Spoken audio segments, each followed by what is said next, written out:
Pharmacists were disproportionately represented in the many grape syrup factories which sprang into being during these years, either in their own right or else in collaboration with capitalists who provided the funding for such large-scale enterprises. The sugar situation in France became even more critical following the introduction of the Continental Blockade by Napoleon in 1806, an economic sanction against the imported goods of all enemy countries. Given that France had lost her largest sugar-producing colony shortly beforehand, in 1804, with Haitian independence, the pressure on the state to produce a sugar substitute now became intense. By 1810, however, beet still didn't seem a viable commercial rival to grapes. The central focus in government was on grape syrup, and the Ministry of the Interior created a nationwide information network on grape syrup production, collating details of the manufactories of grape syrup in each area. Grape syrup production set the standards by which rival sugar substitutes, including beet, were being judged, and it was spreading from small-scale workshops to become a national concern, an industrial food. This large-scale production, although initially was having been envisaged as supplying a medicinal need, was therefore now coming to be seen as something which would replace sugar in ordinary households. But the path of industrialization was far from being a smooth one. I'll spare you the details of the manufacturing process and its many reforms. Feedback from the Napoleonic prefectorial network was often pessimistic. The local grapes were not sweet enough, they were needed for wine production, or the harvest was too poor to spare any grapes. In addition, as the préfet of the département of Méditerranée informed the Ministry of the Interior in 1810, and I'm quoting, "The empire of habit, which opposes everything new, does not allow us to hope for very extensive success in this respect." Others personally undertook research and trials upon grape syrup and sugar manufacture, and the prefectorial network constituted the second largest community of grape syrup experimenters after the pharmacists. Individual entrepreneurs also wrote in to the préfet or to the minister requesting a government handout or a nationally funded post in a grape sugar manufactory. Well, so far so good, but even when the production of grape syrup succeeded, it generated a substance which, brownish golden in colour and aromatic to taste and smell, was, in Douglas Adams's words, almost entirely unlike refined cane sugar. Pharmacists who wrote on the production of grape syrup, by and large, rejected the necessity of finding a way to convert grape syrup into a crystalline substance. In addition, those who did attempt this were far from producing something identical to the pure white solid material with which by now even poorer consumers in Paris were familiar. Pharmacists justified these differences with the claim that modest consumers ought to be content with syrups or low-grade soft and dark forms of sugar, and if they were not, it was a public duty of governments and scientific experts to educate them to become so. In other words, the pharmacists saw themselves as advisors to government not only on the scientific and commercial levels, but also on the moral level. French consumers, however, proved to value whiteness and crystallinity over sweetness.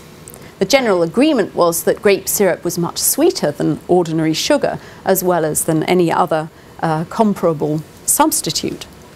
Now, one reason for this very marked preference on the part of the consumers was that in earlier times, before the revolution, the quality of commercial sugar and its value as a sign of social status had revolved around its whiteness and crystallinity, not its sweetness.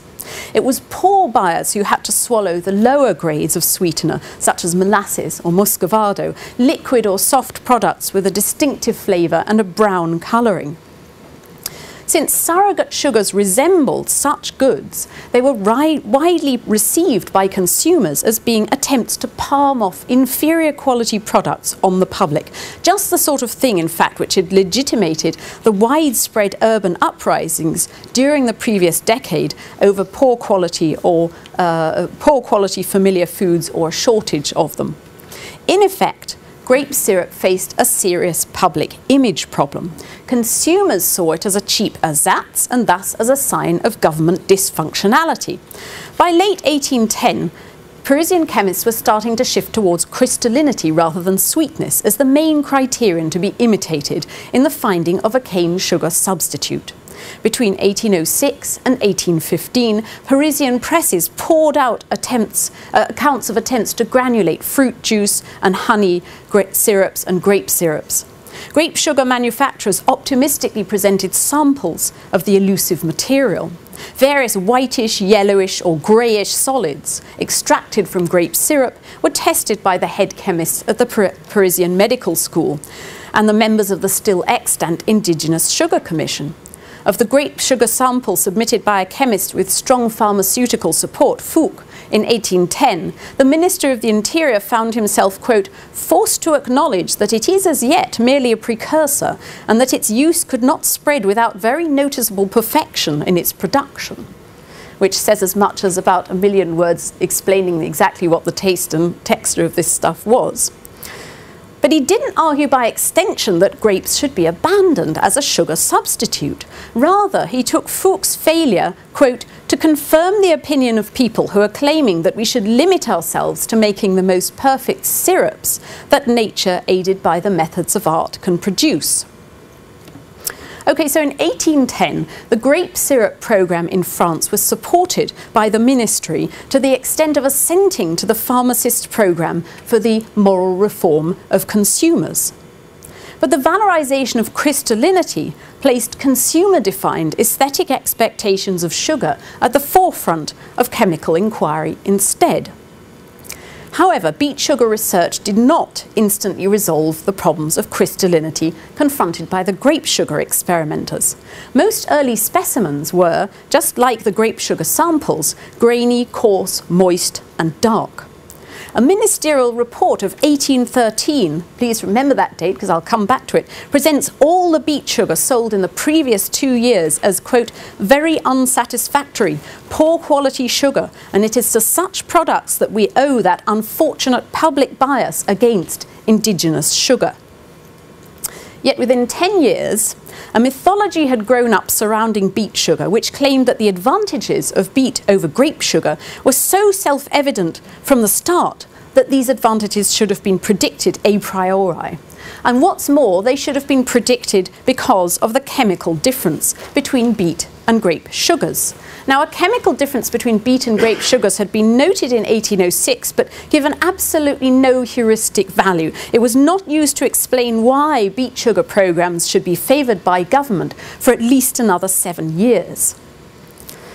Writing with the benefit of hindsight in 1823, the young chemist Anselme Payen claimed that it was other sugar surrogates, not beet sugar, sugar made from honey, grapes or milk, which had in fact created the conditions for consumer scepticism about sugar surrogates in general.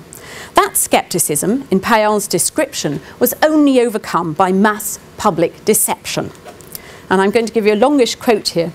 Purified honey and Bergerac grape syrup had been advertised in the shops. Milk sugar had been discovered in brown sugar, etc.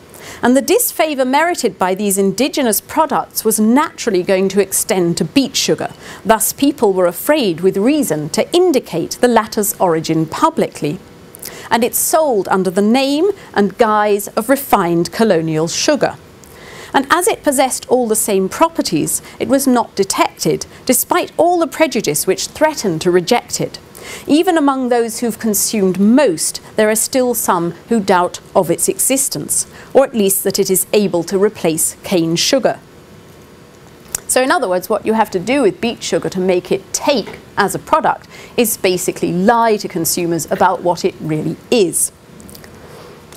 And this policy proved a success. Beet sugar, unlike its predecessors, passed into consumption, said Payen, without even the most demanding consumers noticing.